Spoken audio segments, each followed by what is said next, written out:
Hello, I hope all of you are doing well. I'm very short on time here, so I'm going to get right into it. There are 3 albums that came out on this day that are in my collection. I think there's more, but I haven't had time to go through them, and I'm going to show you why. But really quick, I'm going to mention 3 albums once again today in chronological order that were very important to me growing up. The first one up is this one right here. Oh, by the way, I'm in the future home of the Prog Rock Jock Studios right here because I'm going to the basement. More about that later on in later videos. But anyway, Testament's The New Order. This, unlike what I said in my video about Testament, this truly is their best album. Not Practice What You Preach, but Practice What You Preach would be number 2. This is their best. This album was highly influential for me during my thrash metal days.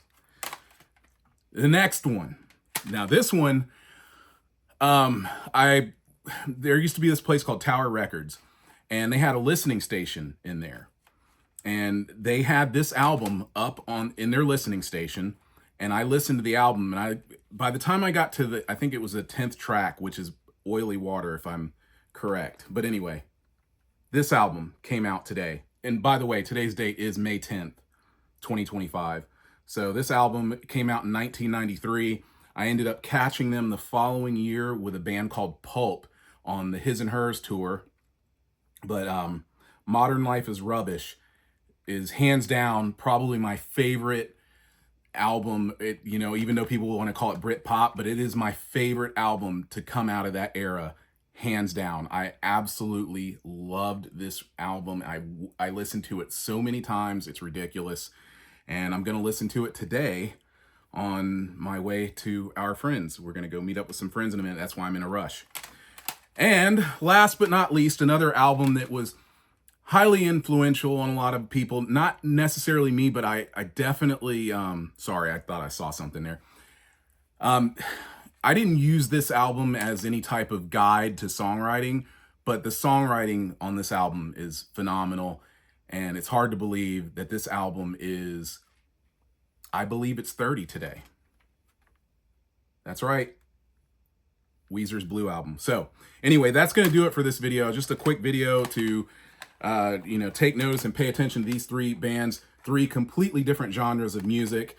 Of course, these guys being listed as part of the whole emo movement, this being Britpop, but more experimental. This album's different than all the other albums that were around at that time, like the Charlatans with, what was the other band? I've got like some Suede stuff in there. I was listening to all those bands, but Blur was hands down my favorite. And just for the record, Blur versus Oasis, I'm more of a Blur guy. I mean, I'm nothing against Oasis, but I would rather listen to Blur. And then, of course, Testament. Saw these guys so many times. Got to meet a couple of them. Super nice guys. Love their music forever. These guys should be counted as they should be in the big 5, really.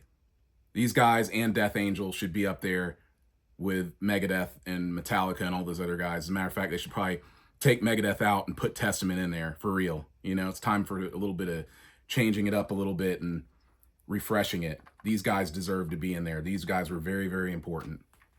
Thank you for watching this video. I'll have another video out to you soon.